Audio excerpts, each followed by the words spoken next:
सुबह आँख खुलते ही जैसे ही गायत्री देवी का हाथ चश्मा ढूंढते अपने तकिए के ऊपर गया कि उनके हाथों में गिफ्ट नुमा पैकेट आ गया।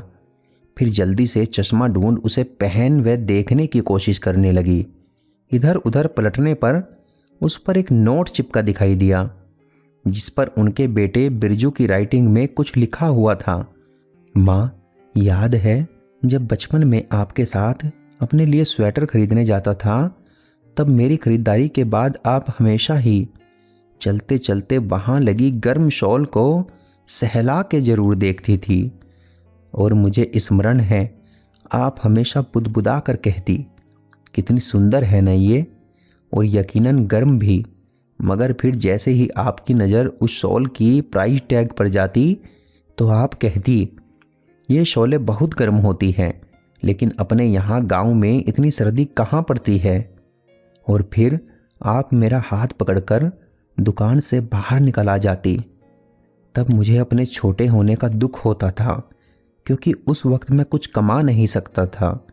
पर अब बड़ा हो गया हूँ। मुझे याद है माँ, आप और पिताजी अक्सर मेरी मनपसंद चीज़ें रात में मेरे सिरहाने रखकर सुबह मेरे चौंक कर देखने पर कहते थे, आपको नहीं पता, शायद भगवान जी रख गए होंगे। और मैं नादानों की भांति भगवान जी को यहाँ वहाँ ढूंढने लगता। मुझे पता ही नहीं था, भगवान तो स्वयं मेरे सामने खड़े हैं। माँ, ये गर्म शॉल है आपके लिए, मेरे भगवान के लिए, उसके एक भक्त की ओर से, आपका बिरजू। चंद दिनों पहले गांव से शहर आई गायत्री देवी के हाथ जैसे जैसे उस गर्म शॉल को सहला रहे थे, वहीं उनकी आंखों से निकल रही खुशी की बूंदें बता रही थी कि उनके पति के जल्द स्वर्गवास हो जाने पर उनके बेटे के लिए की गई उनकी आराधना पूर्णतः सफल हो गई है।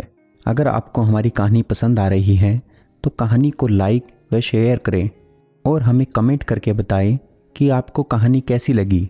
और हमारे YouTube चैनल को सब्सक्राइब करना बिल्कुल भी न भूलें।